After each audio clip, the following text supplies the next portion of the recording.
So let's take a look at a problem together. So it says 4 chickens and rabbits have 10 legs altogether. How many chickens are there and how many rabbits are there?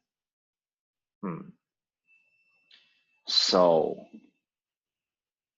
after reading the problem, we can actually find 2 things.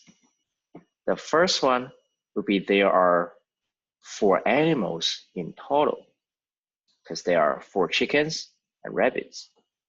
The second condition, the second things we can know from the problem is that altogether they have 10 legs. Okay, then it's asking about how many chickens and how many rabbits are there. How do we solve this problem? Let's see. So every chicken will have 2 legs. And for every rabbit, you have 1, 2, 3, 4, 4 legs. How do we solve that? It's just like every other problems. The first method come across our mind is guess and check, right? So we can guess how many chickens and guess how many rabbits are there. So what if we have 4 chickens? And let's see how that happens, how that works. So if we have 4 chickens, which means we will have 4 times 2 legs, right? Then we'll have 8 legs in total. So this one doesn't work, because we should have 10 legs in total, but now 4 chickens only have 8 legs. So what can I do to increase that legs? Then let's take a look at the rabbit. The rabbit, for each rabbit, you have 2 more legs than chicken. So if I drop the number of chicken and increase the number of rabbits, the number of legs will be increasing. So let's do that. For 8 legs, we need to make 10 legs. We need 10 minus 8. So we need 2 more legs. How do we do that? See, for each rabbit replacing the chicken, we will increase the leg by 2. It seems that the problem is solved. If we add 1 more rabbit, we will solve the leg shortage, right? So let's do that. Before, we were assuming 4 chickens. So now, how about we only have 3 chickens, and we will increase the number of rabbits from 0 to 1. And let's test it out. So when we do that, for 3 chickens, we will have 3 times 2, which is 6. We'll have 6 legs for the chickens altogether.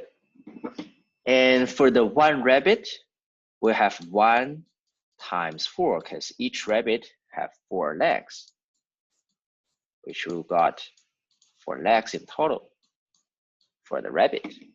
So let's put these 2 together. So 4 plus 6, 4 plus 6 will be 10 legs. Done. Problem solved, right?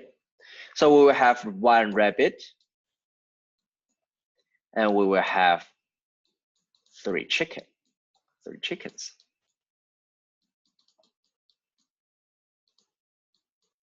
So we can always using the guess and check method.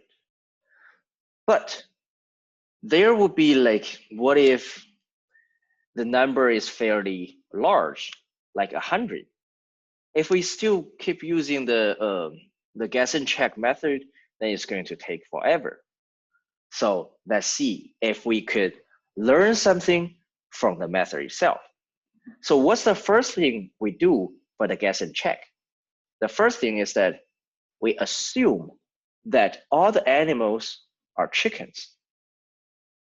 Then we find the difference between our assumptions, the number of the legs in our assumptions with the actual situation, the difference. Then we find, okay, so how many rabbits should we add to replace the chicken? Because each rabbit we brought in will increase the number of legs by 2. Then by doing that, we can find, okay, so we can find the number of rabbits. Then by the subtraction, by using the total number of animals subtracted by the number of rabbits, we can find the number of chickens. And let's see if this method works. Let's take a look at, let's change this a little bit. Let's change this to 3. So 3 animals instead of 4. So now we have 3 animals in total and still 10 legs altogether, and see if this method works. So the step one, by guess and check method, we still assume that all these animals are chickens. So we will have 3 chickens. I'll just put CH for chickens. So we have 3 chickens in total. Then let's see how many legs will these 3 chickens have. So it will be 3 times 2, which is 6. So we will have 6 legs altogether. So the difference, then it comes to the step number 2. So for the step 2, the difference between the number of legs in our assumption and the actual situation is 10 minus 6, which is 4 legs. So in our assumption, between our assumption and the real situation, the actual situation is 4 legs. How do we make this up? It's by adding the rabbits, because each rabbit will bring 2 more legs to it. So we are now ready to enter the step number 3. Because of the leg difference, because we are 4 legs short, so we need to add the rabbits to the number of animals. So 4 divided by 2, so we will need 2 rabbits to bring these 4 extra legs. So the step number 3, we already got the number of rabbit, which we will have 2 rabbit. Then of course, we do 3 minus 2 equals to 1, so that we will have 1 chicken. And let's test it out.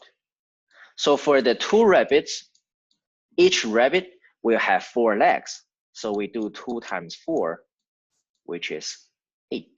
So we will have 8 legs from the rabbits. Then from the chicken, each chicken will have 2 legs. So we do 1 times 2. So all the chickens will have 2 legs. And let's add these 2 together. We got 10 legs. Whoa, so problem solved. So this will be the method to solve this kind of chicken and rabbit problem. So no matter it's chicken or rabbit, where you can bring other animals in, like cat or dog. So if they have a different number of legs, we can always apply this method. So the step number 1 is by guess and check. So first, we can assume all the animals are chickens, or all the animals are the ones who has less legs. And then we can calculate the total amount, the total number of the legs in our assumption. Then we see, okay, so if there's any difference between the assumption, difference between the number of legs in our assumption and the actual situation. If there's no difference, which means, okay, we got this correct. That's our good guess. That's a good guess. But if there's a difference, then we need to think, okay, so how do we make the difference up? How do we make up the difference? It's by adding the number of animals which have more legs to it. Then we can see, okay, so by bringing the more leg animals in, for each animals we brought in, how many more legs would it be? If in this case, for every rabbit we bring in to replace the chicken, we'll bring in 2 more legs. So if the difference is 4, then we know we need to bring in 2 rabbits to replace the chicken. Then we can know the number of the animals that are having more legs, that has more legs. Then we know the number of the rabbits. We will know the number of the chicken. So that's the method to solve this kind of problem by step 1, 2, 3, 3 steps.